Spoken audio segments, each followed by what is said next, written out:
Hi, everyone. Welcome to the webinar for today. Today's webinar is entitled Strategically Positioning Parks and Recreation Agencies as Preventive Public Health Providers. The National Physical Activity Society convenes professionals working in public health approaches to physical activity across all sectors and provides continuing education. If you've been a member for more than a few months, you may already know that NPAS is planning a merger with some other nonprofit organizations.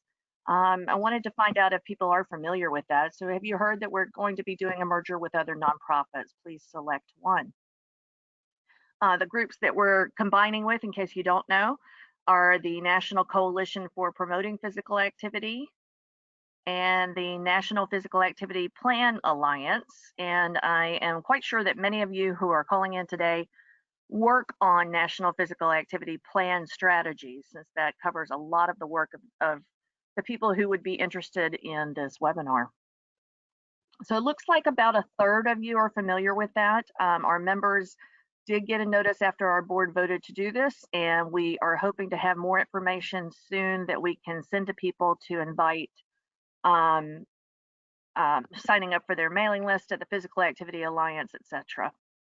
But that's helpful to know that we have about a third of you who had heard about that already, and most people did comment, so thank you for that. My name is Pam Edson. I'm Executive Director of the National Physical Activity Society, and I will be with it till the bitter end. And we, like I said, the new entity is going to be called the Physical Activity Alliance. We're having a lot of professional volunteers who've been meeting to help set this up. And so the timing has been a little slower than I might have expected, but you will get more information about it as we get it. So in today's webinar evaluation, at the end of the webinar, we will be inviting you to suggest other topics that you would like to hear more about, because in the meantime, we are continuing to set up more webinars. We have one next month from the University of South Carolina, and then we need webinar speakers for April and May. If you have something you're interested in hearing about, the webinar committee and I have set this up so that we can get some more on the books for this spring. Today's webinar is being recorded. It'll be found later today at the NPAS website, which is physicalactivitysociety.org. You can send questions at any time during the presentation. We will collect these and address them during the Q&A part at the end of the presentation. And the continuing education certificate is posted on our website. I'm going to introduce you to today's speaker, and I'll let you know that she is calling in remotely from a hotel. We have worked on the sound, and you might actually even hear music in the background when she's not speaking, but we think we have the best of the options available here for the sound, and I'm hoping that it will be clear enough for everybody that we can hear. Dr. Teresa Penbrook has 30 years of experience in public agency and business management, in teaching and in research. She is CEO and founder of Green Play, LLC. It's a parks and recreation and related planning organization for over 500 communities. She's been doing that since 1999. She's affiliate faculty at Metropolitan State University, Denver, and director of the Healthy Communities Research Group for GP Red. She writes books and articles, teaches for associations and universities, and consults on access to nature, modifying preventive health, master planning, and community engagement. And we just confirmed that it's been 3 years since she finished her PhD at NC State University. So I would like to turn over the presentation now to Dr. Teresa Penbrook. Hello, everybody. I'm so happy to be here today. And again, Pam, thank you for letting everyone know I am calling in virtually. So hopefully there is a little bit of sound in the background, but hopefully it's not annoying. I'm very happy to be here today. This topic that I'm talking about today is very near and dear to my heart. And so is it shifting for you, Pam? Now all of a sudden, there we go. So you got it.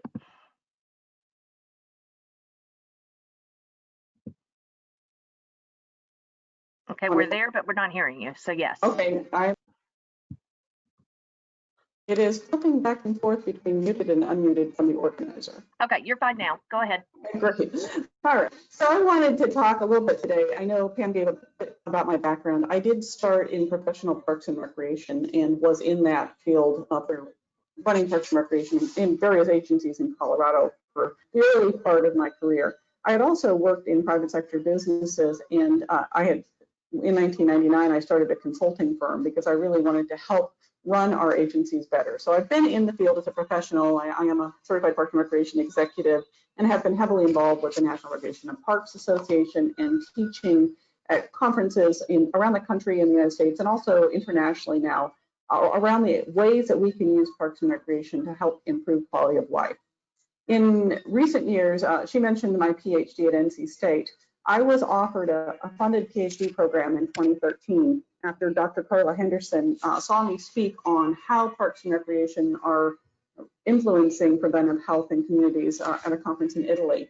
And she asked me to come to NC State and actually do my PhD to kind of validate what we were saying. And so I got a lot of academic cred there. I did a lot of research.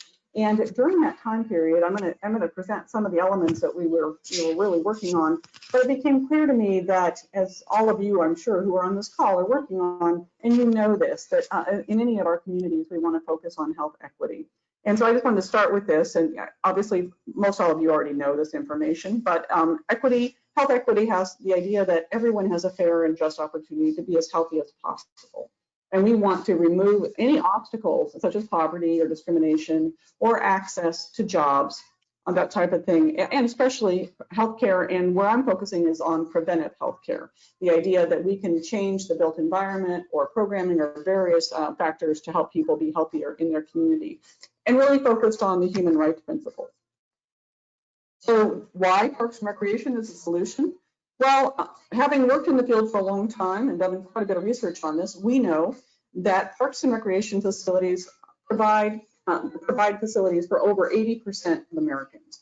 And so in all of our communities, we do have some rural areas that don't have access, but for most 80% of the people in the US have some access to parks or facilities.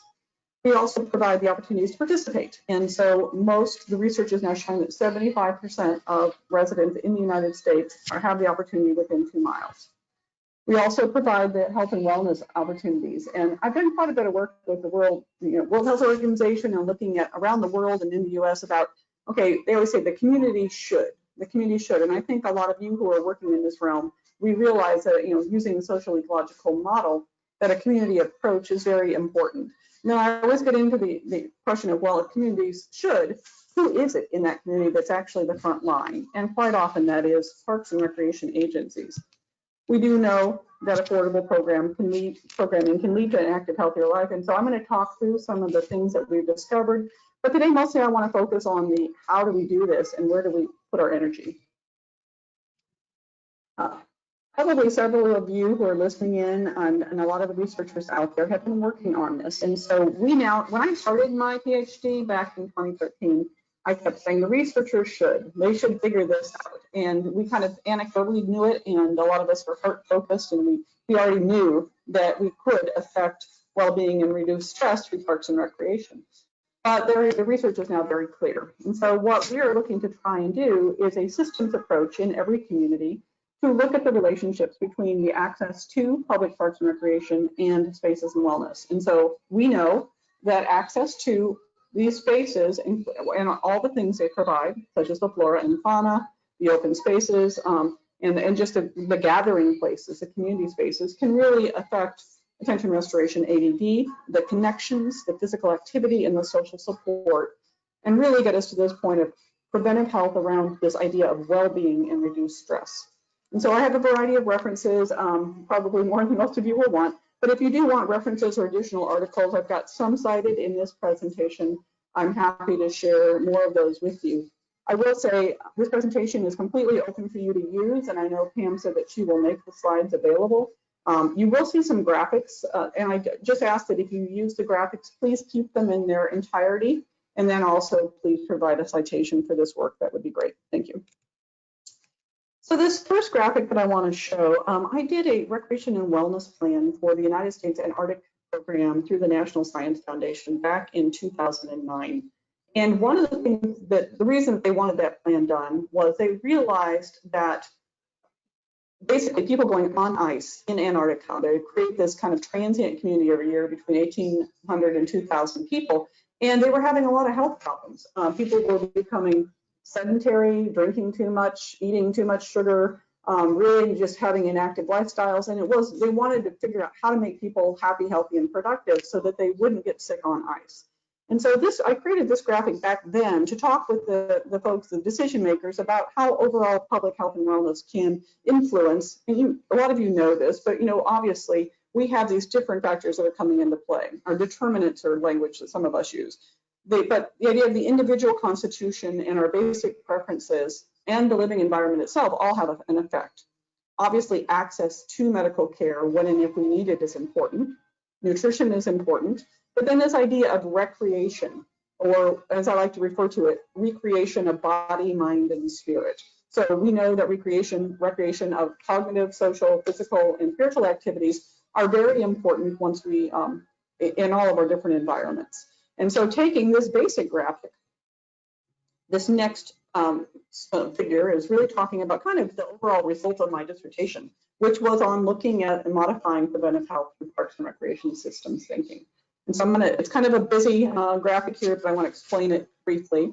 On the left-hand side, in kind of the greener areas, we have public safety and perception of safety, social and parental engagement, transportation and access, and physical activity and nutrition. And these are what we are, through the work and the research that I did for 4 years, have started to be called factors. I used a variety of different terms, and some of you may, I'm sure we all use different language for this, but I'm starting to use that word because it really resonated a little bit more with our community decision makers.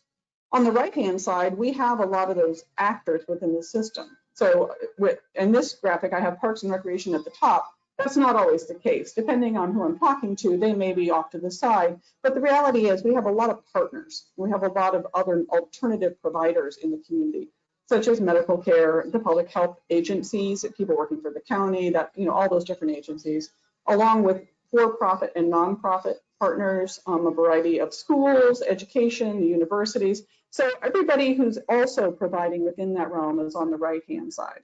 And then in the center, we have this common goal.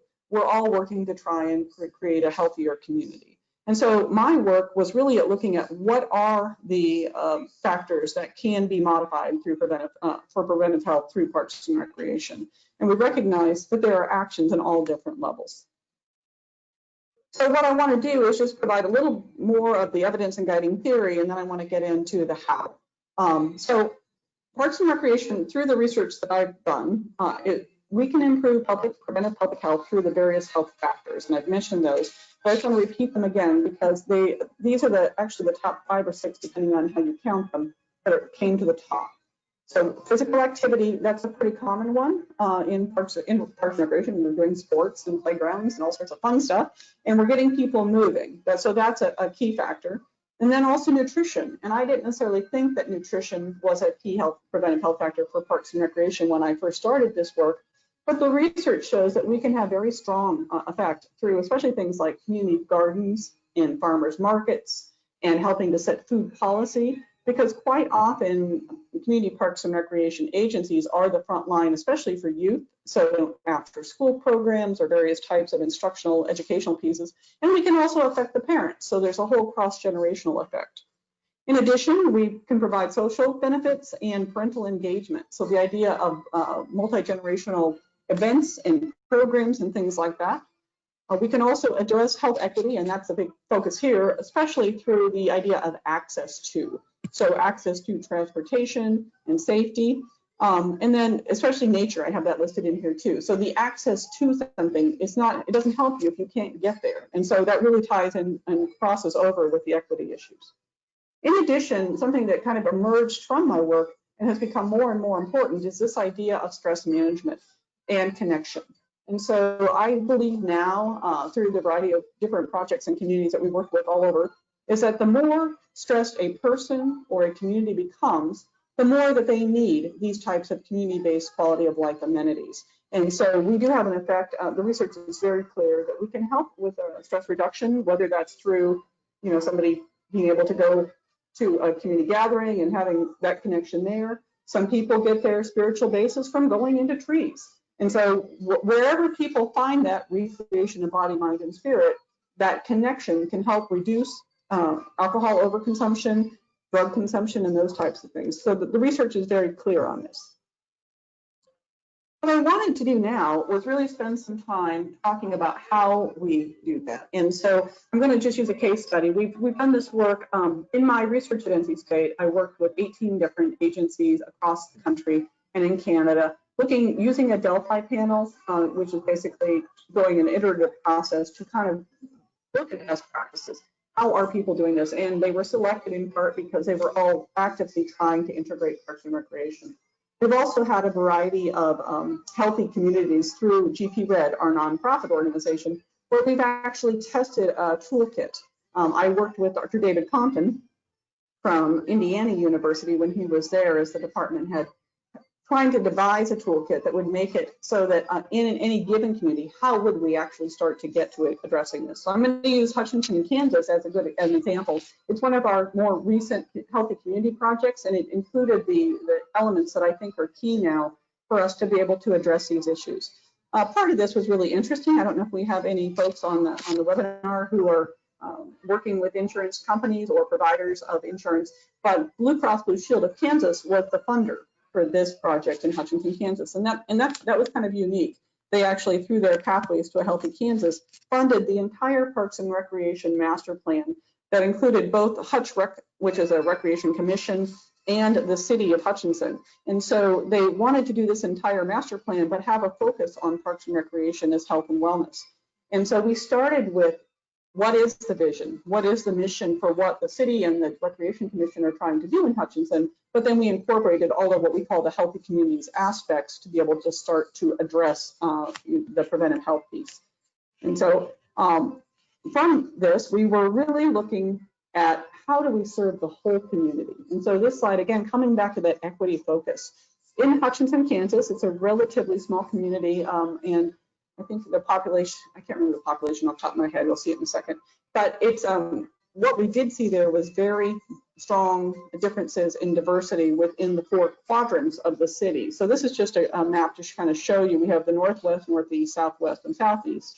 And in some areas, 90% white in the northern areas, north of the 17th Avenue dividing line, and then very diverse in the southern areas. And so we wanted to look at, okay, if we're addressing preventive health, what does that mean for these different demographic segments?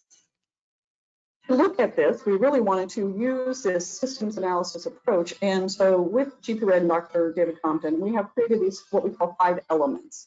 And I'm going to kind of run through these in some example slides here, but I just wanted to summarize them here so that you see the very first piece that we want to approach is the why.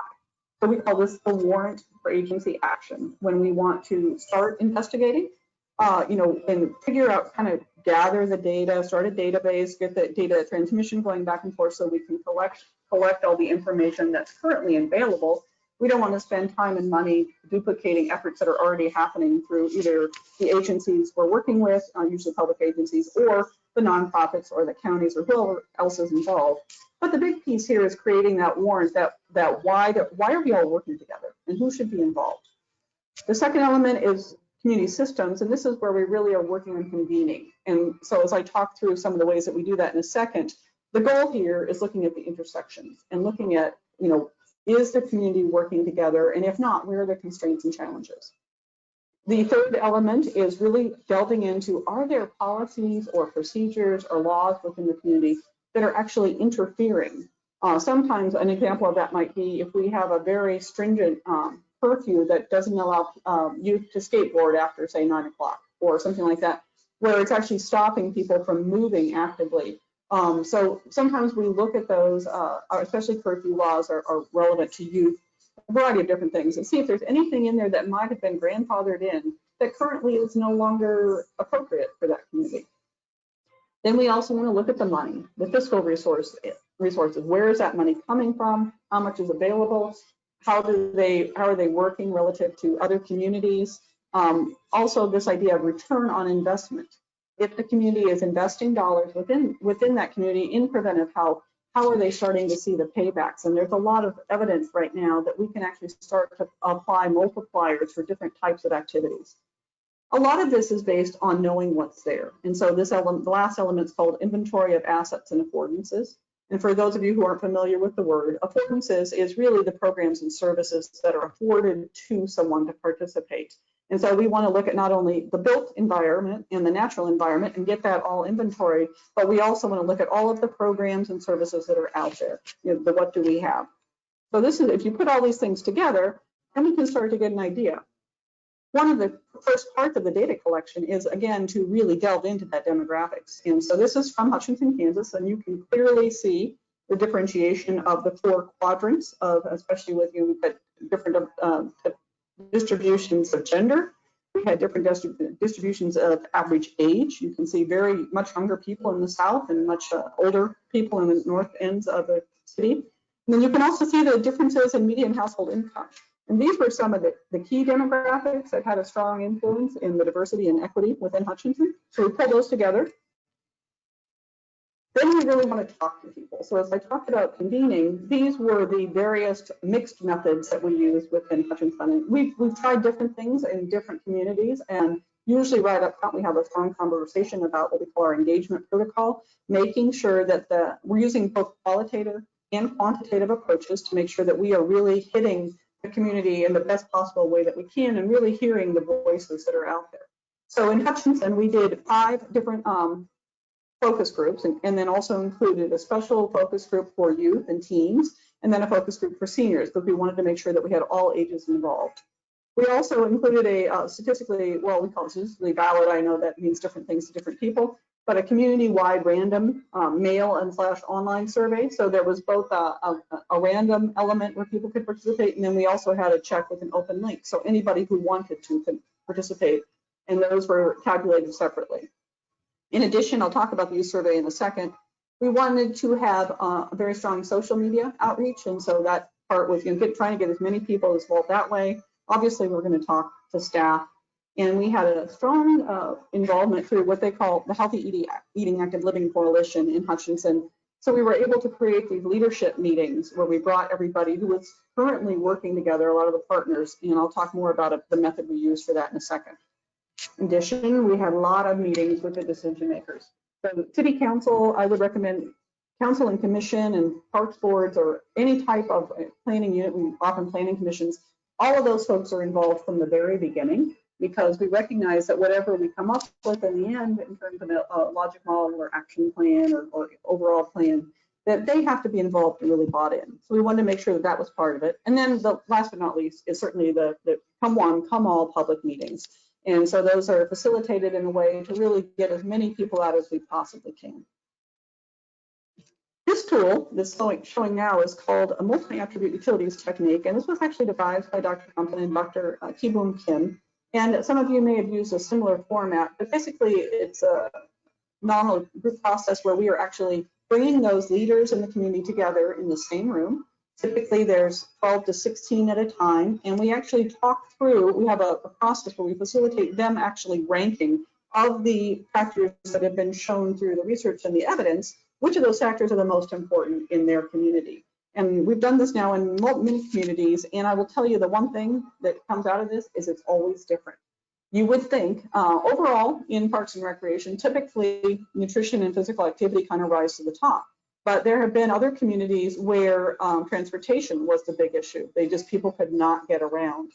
In some communities, I had one where safety was the issue, and it actually wasn't safety. It was perception of safety, because there had been a murder recently that had made everybody afraid to use certain areas of the town. So depending on which community we work in, the health factors that I described earlier will have different rankings. And so these are the top 5. I also mentioned the other ones earlier on that we can add in now when we're looking at connection and drug and alcohol abuse and that sort of thing.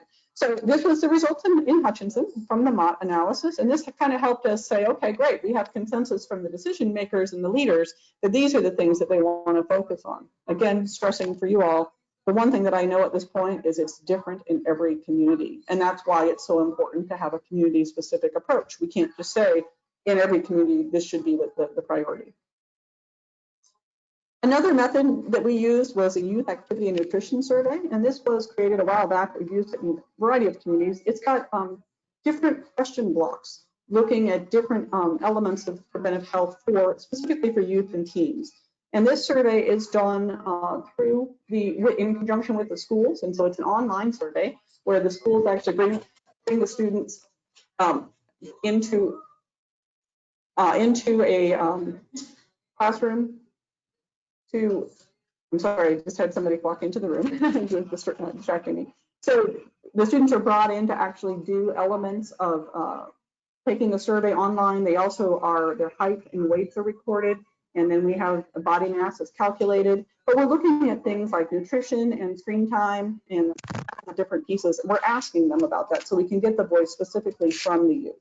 And we're able to see, which programs are they participating in, which programs are they not participating in, that sort of thing. As we talk about the inventory of the elements, it's very important for us to look, know what's there. And so probably the biggest change in our realm of community planning, and I've been doing this for over 20 years. Green, I didn't mention up front, but Greenplay, we do management consulting all over the country. So we've done over 550 parks and recreation, master plans, strategic plans, that type of plan around the country. And so we've been heavily involved with kind of watching the evolution of technology. This type of component-based methodology using geospatial techniques, GIS, is probably the biggest change in the last 10 years. And it's really just kind of completely modified how and enhanced really how we can actually take a look at a community. And so we can now look at complete walkability, and I'm sure some of you in the room go, well, yeah, I'm using GIS. It's getting very, very detailed. So the thing that we're using in these healthy communities projects is not only about do they have parks or do they have playgrounds or ball fields? Yes, those all need to be in there. But we also want to look at, can they get to them? And are they functionality for their intended use? In addition, there's a qualitative aspect to look and see if this helps with asset management within a community. Can they actually, is the quality of the element as good as it should be? So, excuse me, I got a little tickle. The next aspect that's really, really cool is this idea of active energy expenditures. So Dr. Myron Floyd and Dr. Robbie Layton put together, and some other folks put together a paper that really looked at the net and the caloric expenditures per component. Excuse me one second, I'm just gonna take a sip here. It's that time of year, and I'm sure a lot of you are dealing with gunk in your throats too. Okay. Yeah, so we wanted to look at the active energy expenditures that we can look now at where people are actually moving, where their activities are taking place. And we can also look at programs. And so this really allows us to get into that equity analysis, and we can also use it to forecast where people are moving or where they could be moving more if we put in the right, what we call components, all those parks and playgrounds and things. This allows us to get into walkability and really get into looking at the barriers. So this is Hutchinson, actually.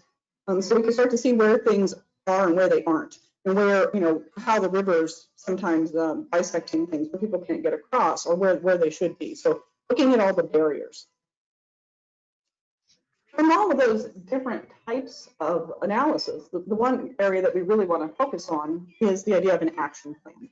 And so this is called a key issues analysis matrix model. And I'm not sure how you all take all of your data and put it together, but this framework, I discovered this, I have a master's in organizational management. And this is actually a management technique for taking large amounts of information and starting to prioritize. So what we do is we put together all of the different elements and themes that arise from the different methods, and then we figure out where they came from, and then we start to prioritize based on that so that we can really get to the summary of key themes. From that, we kind of go back and we validate, and we call it findings and visioning, where we are asking people, is this true? Did we really hear all of the correct information? So again, it's an iterative process where everybody is involved in a public way, all the way along the way. And then once we have that, we can really start to shape that into the goals and objectives. Often we will want to focus on really getting into the detail of who's going to be doing that. So if you see that this slide, you can see up the top, it's kind of in small print, I apologize. But here we had the City of Hutchinson Recreation Commission, and then we had a whole variety of partners. And so this is not necessarily about Parks and Recreation doing all of it. This is really about having an umbrella organization or some unit that is going to help with this. And so I know when we were working in Liberty, Missouri, it was the county. who really stepped up and said the county public health department took the lead in the community, and they helped provide the Parks and Recreation Master Plan because they saw that the county could really provide an overlay system, but it was Parks and Recreation who were the front line. They had the recreation centers, they managed the trails, they managed the parks. And so by working together, all of these partners can figure out, where the change should happen.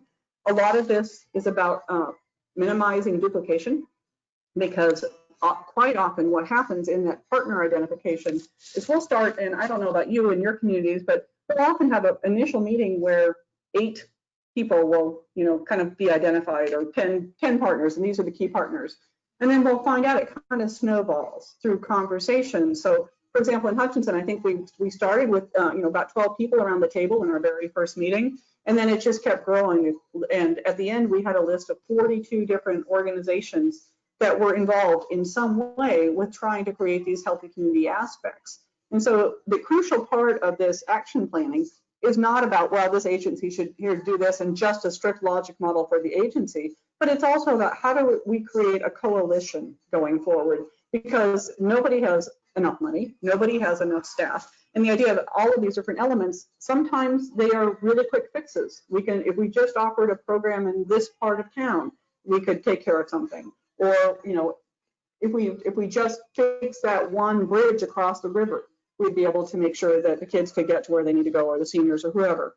So depending on what is identified, I mean, sometimes it truly is about alternative transportation. We need more bus service. And in that situation, that's not going to be a Parks and Recreation domain. So we need to make sure that whoever is going to be doing that is at the table.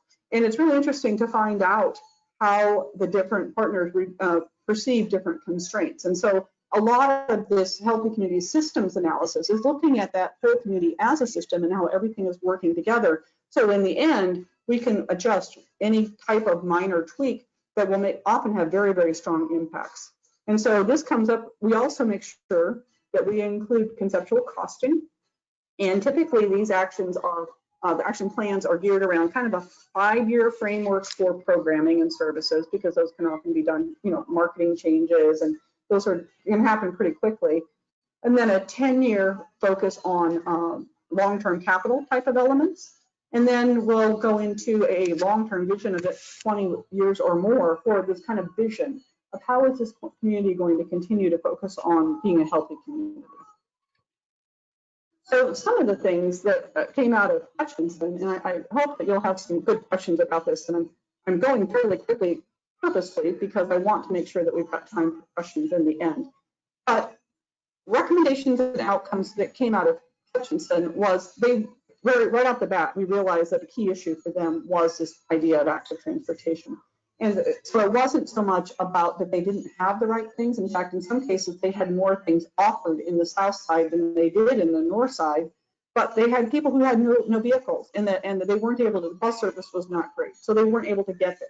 And so there was a very strong focus on active transportation, but also the thing the Parks and Recreation departments could control was the idea of increased and more connected and safer trails and sidewalks. So that became a very strong focus, so that people, we found out that folks in the southern part of the community were riding bikes a lot.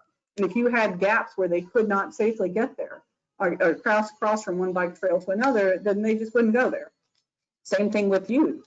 There was a lot of things for the kids to do, but a lot of times there was a busy intersection where they couldn't get across. So in Hutchinson, the big focus really became transportation and how to create and link all of the things that were already there. And also the secondary part here was how do we make people aware that they can get there and that it can be safe.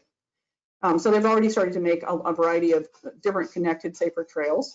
And then the second piece that they wanted to work on was improving nutrition. So they immediately implemented an educational campaign that went across, it was really a kind of combined effort between the schools and the Parks and Recreation Department and the libraries, and bringing everybody together to get the word out about education. And setting, one thing that we've seen is that by setting the example, especially for the kids, quite often the kids will then go back and do the parental engagement in education. And so because we have that front line a lot with the kids, if we make policy changes at the younger level, while they're still captive and they're coming in, they will go home and tell their parents, I want to eat differently. And so we can start to see the changes through the generations. And so those nutritional policies are very, very important. The third thing in Hutchinson was this idea of social and health equity through increased awareness. A lot of it was that people in the south section of town were so busy on just, subsistence work activities, trying to get to and from work, trying to take care of their home and make some money, that they didn't really have time, or they weren't aware of the opportunities that were available to them at free or low cost. And so the strong focus on awareness, and we see that quite often, that sometimes it's not about what you have, it's really about the fact that we just assume people know about it, but that's really not the case. And so these were the recommendations and outcomes that really rose to the top in Hutchinson. And so I've just given you a really quick overview of some of the key elements of how we can address. But I think the thing that I really want to focus on and drive home today for you all is this idea of using a toolkit approach. And I know that's a kind of a trendy term right now. There's toolkits for everything. But what we've tried to do with GP Red and through our Healthy Communities Research Group is really to kind of create a toolkit. And years back in 2010, 2011, we were really focused on getting the manual created, right? And so we still have the outlines of the manual. But one of the things that we quickly discovered is that it's not about the manual. These things that I just showed you, probably anybody on this call could do, but it's about the facilitation and the organization and the analysis and writing it up. And so while on one hand I still would like to get a manual out, like here's how you do it. What I really spend most of my time doing at this point is either teaching people and professionals like yourselves on this webinar how to do this and what's important, or facilitating that for communities so we can go in, because a lot of this has to be perceived as objective, especially when you're looking at diversity issues or equity issues. We have to make sure that we are really approaching things sensitively. And sometimes people who are living in the community are perceived to be biased no matter whether they are or not. And so that objective third party can come in, and often we can find and validate and say the same things if they're true, and we will be taken with more authority. And you all know this. So that's why consultants can be very valuable. It's the idea that we can come in and actually present the information. Sometimes people say, well, those consultants are just saying what we said all this time. And I'll say, well, if you've been saying the right thing, that's what should happen. It's that we're finding and validating. I always say that most of the time, our staff and our key decision makers in the community will know 80 to 90% of what should be in this plan already. They have it in their heads. They're working this on a daily basis. And so a good process and a step-by-step approach, the goal is to identify that other 10 to 15, 10 to 20% that's just not known, in part because of the timing or availability of information. And so we want to use those steps, the convening, bringing people together, to start and frame and partner all of the information that's out there. We want to make sure that we are collecting the specific information using valid methods, and there's so much research out there right now. We've got so many good methods, whether they're qualitative or quantitative or objective or subjective. We've got all these different ways that we can really start to get data and get data points that are community specific, and that's the most important part. But we have to bring them together and then start to really look at them in relationship to each other. So making sure we have this strong inventory of assets and programs, and that we're looking at their participation data, who is participating, who is aware, so we can really delve into those aspects. Also looking at what are the policies, the practices, financial, and the money. Where is the money going and where is it really needed for that return on investment? In addition, the demographics, we spend a lot of time looking at regional trends and how they relate to national and international trends, because a lot of times there are things that are going to be happening around health or around activities or excitement, things that we can use to get people moving and involved and engaged that are happening internationally that we want to bring in, and then align with the national initiatives. We did go through a period where we had a lot of very strong federal funding in this realm. And in the last few years, probably most of you are aware that a lot of that has been cut at a federal level. So we've started to see the emergence of very strong nonprofits kind of taking over that role. And so, but we want to keep making sure that wherever that big pot of funding is coming from, that we are aligned with that within our communities and can speak that language so that we're eligible for all of our grants that are coming forward. We also want to make sure that we are documenting, leveraging, and utilizing the partnerships that are out there. and the current providers that are out there. And I think that's usually one of the biggest ahas for me when we're working this process with the community, is that they don't realize how many partners or how many people are already working in this realm. And it is much larger than I think we take credit for or document. And so one thing I would encourage you all to do, if you're not doing it already, is to document who all out there in your communities is really working on this. And then one of the things, we're starting to look at potentially using social network analysis, and I don't know if any of you have used that successfully, and if so, please email me. I'd love to talk with you about how you're doing it. But the idea of really being able to document how people are connected and where those connections are most fruitful, because that allows us to focus on where the resources should be allocated. We want to make sure that we're determining the gaps and in culture programs, all of these different things, but really where the gaps are and where they should be or not. We also want to make sure we're not duplicating.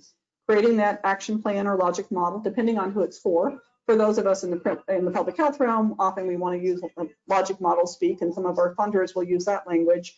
If we're working in a Parks and Recreation realm, there's a different language. And so we want to talk about a master plan or an action plan, and make sure that however we're presenting this information, the messaging and the framing is appropriate for who it's going to, especially the decision makers. Then once we write it all up and get it documented in usable format, then we want to make sure that we get it out. So the idea of communications, reporting, and then leveraging that to go forward and get resources. And so the bottom line is that we want to be able to do all of this and then evaluate. And that's been the hardest part for us, is to get communities who can get funding to evaluate on. We'd prefer to do it on at least once every 5 years. But with this approach, we have seen very strong improvements. And I don't have time today to run through all the different outcomes, but we've got a lot of stuff going on out there. We do have a base camp site for GP Red that's around healthy communities, and there's just a bunch of folders with examples of how people are doing this, different types of policy documents and guideline documents. And so if anybody on the webinar is interested in that, we're happy to share that, or anybody from NPAS, anybody who is interested, we're happy to add to that data, that kind of resource that's available. It's not actively procured. People just add things to it as it comes up. So if you've got things to contribute, we would love to have them. So that's kind of where we want to go from there. So I know that this was really quick, and I know that I speak quickly, as I always do. But what I wanted to do was just give you a brief overview today, and then really open it up for questions, because I would love to have every single person on this webinar be able to take this information, utilize it in your communities, or continue to partner or ask us if you need more help. And so I wanted to open it up, and Pam, maybe you can rejoin and see if we have any questions or thoughts. Yeah, thanks, Teresa. We do have our first question. I want to invite people to type your questions there in the question box so that I can relay them to our presenter. And you may be noticing that we're having some weirdnesses with GoToWebinar here, and you're able to see the controls on Teresa's screen as we're going, but that is just one of those quirks that you just don't expect sometimes. So Teresa, do Parks and Recreation departments tend to adopt the term physical activity as an objective? The person who's asking is saying that they've had limited experience with P&R departments doing that. I think the departments that are interested in increasing health are starting to learn and speak the public health language. And that's what I mentioned this very briefly, but there is such a different language in both realms. And so one of the things we have to do, a lot of times Parks and Recreation agencies are focused on programming, how to just offer programs, and they haven't been as good at, really evaluation. And so I will say it's emerging. And if you go to the National Recreation Parks Association conferences or state conferences, there's an emerging, I would say in the last 5 years, people are starting to recognize the return on investment from physical activity. And so it's becoming much more common. It wasn't always the case. Okay, and I have not been to any of the Recreation and Park conferences, but I have followed some of them as people were at them on Twitter. It does look to me like they've got more of a health focus than maybe I expected, and since I wasn't familiar with it before, I'm not quite sure what I'm comparing it to. Oh yeah, I mean the National Recreation and Parks Association, I'm going to guess it's probably about 5 or 6 years, I can't remember what year it was. They actually implemented as one of their pillars of service a focus on health and wellness. And at that time, they became very involved, and GP Red was very involved with those early conversations, saying, hey, we've always talked about, getting people out there and having fun. And sometimes we don't take credit for the fact that the research shows that in a preventive public health run, these are key leaders. So a lot of the stuff that I presented today had not been documented. And so even the professionals in research and recreation weren't aware of it. But it is really becoming a much stronger conversation. I know that NRPA now has a health and wellness. They have staff for this pillar. They call it a pillar of service. And so not only they do conservation, and then they also do social equity, but they also have this focus on health and wellness, and they're very involved. I was just at the Active Living Research, or it's not called Active Living Research anymore, but the Active Living Conference. Mm-hmm. Yeah, in Orlando this last week. And there's a lot of focus on parks and recreation. NRPA had a strong presence there. And so we are really starting to see the interaction of how we can work together.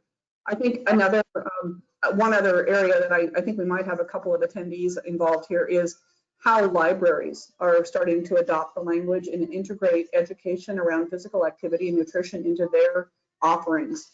And so we're starting this, it's just starting to trickle out. I know that at some of the national library conferences in the last year, that has suddenly become a very hot topic area. And so, yeah, it's growing like crazy. So. So how did Hutchinson, Kansas, for instance, put your recommendations into action? What are some of the outcomes after the work that they did with you? Yeah, so they immediately improved their trails and alternative transportation plan. So I think that was the first thing, was they wanted to make sure, they knew that they wanted to have a plan, but they were having a hard time getting funding to get the plan done. So that was the very first thing that they did, was get that done and start working on the connections. So where, especially the key areas where people couldn't go. Mm-hmm. They also immediately started focusing on the awareness aspects. And what was kind of an aha in Hutchinson was that they actually had more programs and facilities in the South End than they did in the North End, even though we were seeing very low participation rates in the South End. And so there's a disconnect there. So we started to look at, well, what's a disconnect? And part of that was, as I mentioned, they couldn't get there. They were busy working and they had different focus for their free time. But the other part was just not being aware. And so immediately there was a strong marketing campaigns and awareness campaigns, better use of social media to say to the southern parts of the town, saying, hey, we're here for you. And and really making people aware that there was a very strong scholarship program. And so even if people thought, well, I can't afford to participate, but there are mechanisms in place in Hutchinson for anybody, regardless of ability to pay, to participate, but they just didn't know about it. So those are probably the top two big ones. It wasn't so much about adding more programs. It's different, and I keep saying it's community specific, but like, for example, in Liberty, Missouri, I mentioned them earlier. For them, it truly was about all of their programs and facilities were in the south side of Liberty, and they had very poor transportation aspects, and they couldn't get people there because people from the north side couldn't get to the south side. So for them, it was about adding facilities on the north side. It was all about capital and building and making sure that you had equitable access. In some place like South Indiana, it was about, that's why I mentioned the perception of safety. And so going in, they actually had pretty good programs, pretty good access, all these things, but they really had a perception of safety issue to deal with because of the fact that they had a shooting, a murder, right in a neighborhood adjacent to a recreation center. It wasn't at the recreation center, but unfortunately the media held their press conferences they can't do it in a private person's lawn. So they went and stood in front of the recreation center in front of the sign and did all of their press conferences about this murder. So immediately everybody part of town was a bad part of town. And we didn't discuss this until we were trying to figure out why people weren't participating at that recreation center. So just, it sounds like a silly thing in some ways. You're like, wow, how did that happen? But it was as soon as we were able to start putting out positive messaging and working with the public safety folks in that part of town, their participation immediately went up. And so they did a variety of other things. And so every single community is different. And it's all about, okay, well, what is that one thing that's stopping people from participating or moving more?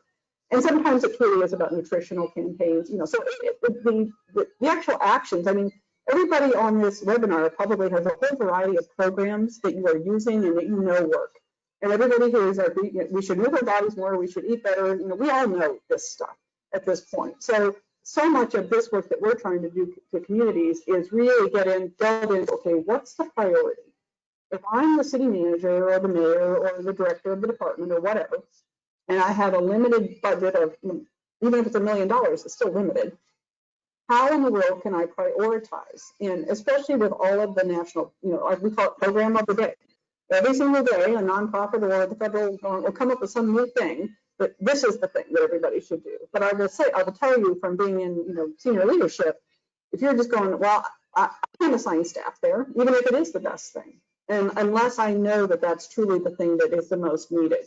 And so I think helping for everybody on this call today, even if you've got the best program or the answer, the thing that we need to do is help create the messaging and the warrant for action within that community by using this kind of systematic approach to helping them prioritize.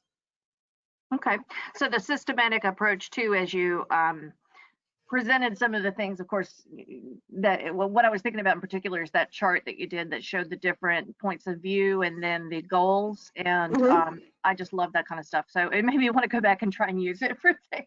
Yeah, are you going to pull back up again? Management tools.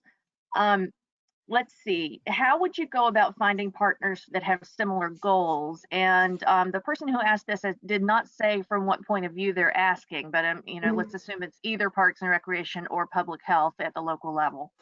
I think that's a great question. And that's quite often, when I mentioned earlier that sometimes, we'll have 8 people in the room to start with, and they just go, oh, nobody in our community cares, nobody wants to.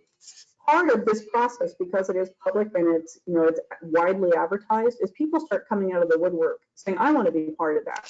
And so, for example, we just did a program around this in Ventura, California. And we had a leadership, where we called the Leadership Summit, where we started to invite in the partners and the alternative providers together. And that had never happened in Ventura. And so the idea was, people knew each other. A lot of the people in the room knew each other, like they knew 1 or 2 other people. But it was the first time that they had all been together in a room for an hour and actually discussing these issues. And it was amazing to watch. Even, it sounds silly, again, it's like, well, of course we should have a meeting. But the idea was, nobody had been charged with kind of taking the lead on that. So this kind of systematic process gives a reason for people to be, okay, I'm going to take 2 hours on Wednesday to go to this meeting with these other people. Where if you just call and say, hey, you want to get together, a lot of times people will say, I can't, I don't have time. But if you say, I'm getting together with 16 other people and we're all working on, wouldn't you like to be involved? People will be more likely to jump on the bandwagon. And then when they're in the room, and it needs to be facilitated because you need to have ways to draw things out. For example, if in that meeting, we knew we had gaps in certain parts of the town for programming. And so we're saying one of the problems is, the city doesn't have money to build new spaces there. So we're trying to figure out how to offer more programs in this site. And all of a sudden we had 3 partners stand up and say, well, I've got this space. Why don't you use my center? Why don't you use this? It had never come up before because they'd never been asked and they didn't know there was a need. Wow. So, yeah, so very powerful stuff can happen pretty quickly, especially bringing people into the room using the multi-attribute utilities technique. I've seen so many just ahas, like everybody in the room is going, wow, I didn't know you did that. Oh, I didn't. Well, let's work together. Okay, well, let's have lunch on Wednesday. And these are people who've been struggling trying to get something done for years. So yeah, I think that connection is really, and because it's done in a kind of a systematic way, people don't feel like you're just asking for their time or it's too much trouble. Does that make sense? Yeah, and this next question goes a little bit toward that same idea of bringing people together, but it's really also the intersection of public health with Parks and Recreation. The person's asking about, a Parks and Rec department that might think they have an after-school program and 25 kids are served, and so the Parks and Rec department is satisfied with that, but they're only reaching 2% of the kids. And so how do we then get them to think about, say, a population level from a public health approach?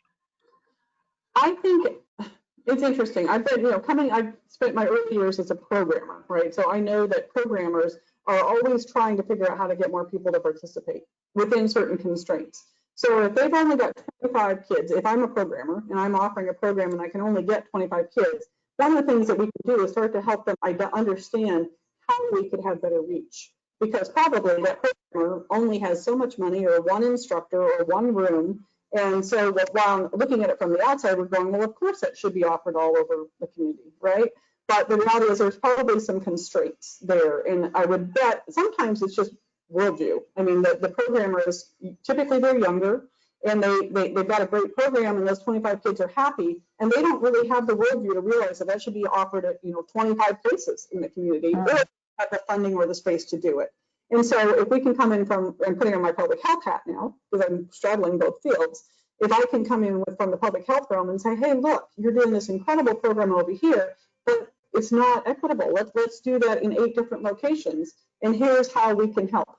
It's because usually the resources, the staffing and the money is so limited at the Parks and Recreation level in most communities that even when there's a desire, and we keep saying those communities should look at it at population level, there's this feeling like there's just not enough resources or the broad worldview to do it. And I think sometimes coming from the outside, and I say outside, I mean, if we've got Parks and Recreation and we're coming from the public health realm, realizing that they should be doing more, what we can do is provide the data and the reason to the decision makers to give them the resources, because that's where the breakdown often happens. It's not because they don't want to.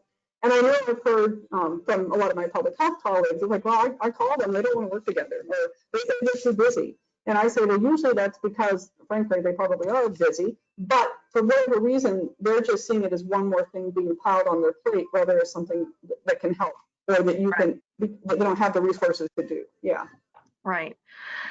Yeah, here in Decatur, Georgia, which is just outside of Atlanta, we have our Parks and Recreation and active living and after school programs are all kind of tied together through the active living program. So yes, our after school is kind of run by the parks folks because they're all part of the same. That's fairly common actually now. Most good. Most of the after school programs, not always, but in a lot of communities that's the case. Yeah. Glad to hear that. Do we have any more questions? We have about 2 minutes left. I'm not seeing any other questions yet, so let me just check one more time. I do want to thank folks. I know that you probably had an extra step to get registered for today's webinar. We had an overrun of all things Russian bots, where we had 2,400 .ru websites to register for this webinar, and so I had to get GoToWebinar to delete all of those, and then folks found themselves, I think, going through an extra hoop or two in order to get registered for the webinar today. But that's the reason. We did manage to stop it, and so it didn't come back after that happened last week. So I don't see any other questions, Teresa, so I wanted to say thank you for presenting on today's webinar. We'll let folks go. The recording will be available later today on the website if you know someone who was looking to listen to it and to watch it, and we'll also have the slides up there as well and the continuing education certificate. So thank you again, Dr. Teresa Penbrook. Thank you, Pam. I really enjoyed it. And yeah, if anybody out there would like to partner or has ideas for moving forward, I would be happy to talk with you. Please just get in touch. Terrific. And this concludes today's webinar from the National Physical Activity Society. Goodbye. Bye.